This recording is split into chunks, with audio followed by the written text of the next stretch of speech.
Hello friends, welcome back to my channel. दोस्तों, आज की इस वीडियो में मैं आपको बताने वाला हूं दोस्तों, अगर आपके पास फीफा 23 का ये एरर आ रहा है तो इस एरर को आप कैसे इजीली रिमूव कर सकते हैं। तो इस वीडियो में मैं आपको यही बताने वाला हूं, तो वीडियो को एंड तक देखते रहिए। दोस्तों, बहुत सिंपल स्टेप है, आप इस स्टेप को फॉलो कीजिए। सबसे पहले आपको विंडोज़ 11 की सेटिंग में आना है। यहाँ पर स्टार्ट मेनू के ऊपर क्लिक कीजिए, सेटिंग के ऊपर क्लिक कीजिए। उसके बाद आपको यहाँ पर प्राइवेसी एंड सिक्योरिटी के ऊपर आपको क्लिक कर देना है। उसके बाद यहाँ पर आपको विंडोज सिक्योरिटी के ऊपर क्लिक कर देना है। उसके बाद आपको यहाँ पर वायरस एंड थ्रेट प्रोटेक्शन के ऊपर आपको क्लिक कर देना है।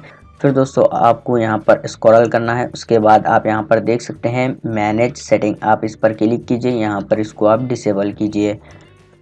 तो जैसे कि आप यहाँ पर देख सकते हैं, यहाँ पर ये सारे ऑप्शन आपके पास डिसेबल होना चाहिए। उसके बाद आप इसको क्लोज कीजिए। यहाँ पर से सेटिंग को क्लोज कर लेते हैं। उसके बाद दोस्तों आपको आपके पीसी में सिक्योर बूट ऑन होना चाहिए। आप बायोस की सेटिंग में जाकर सिक्योर बूट को जो है ऑन कर सकते हैं। आपके पास जो भी लैपटॉप है, पीसी है, जो भी कंपनी का, डेल का या फिर लेनोवा का, तो आप उसकी बायोस की सेटिंग में जाकर सिक्योर बूट को जो है एनेबल कीजिए।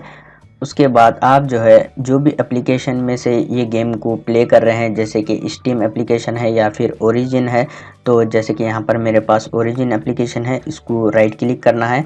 राइट क्लिक कर कर यहाँ पर आपको प्रॉपर्टी के ऊपर क्लिक कर देना है। उसके बाद आपको यहाँ पर कंपेटिबिलिटी टैब में आने के बाद आप यहाँ पर देख सकते हैं run this program as an administrator.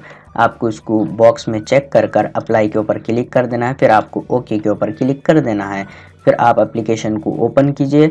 उसके बाद प्रॉब्लम सॉल्व हो जाएगी। तो इस तरीके से आप इजीली प्रॉब्लम सॉल्व कर सकते हैं। उम्मीद है आपको ये छोटा सा वीडियो पसंद आ गया हो, तो प्लीज़ लाइक कर देना और चैनल को सब्सक्राइब करे बिना मत जाना। मिलते हैं नेक्स्ट वीडियो में।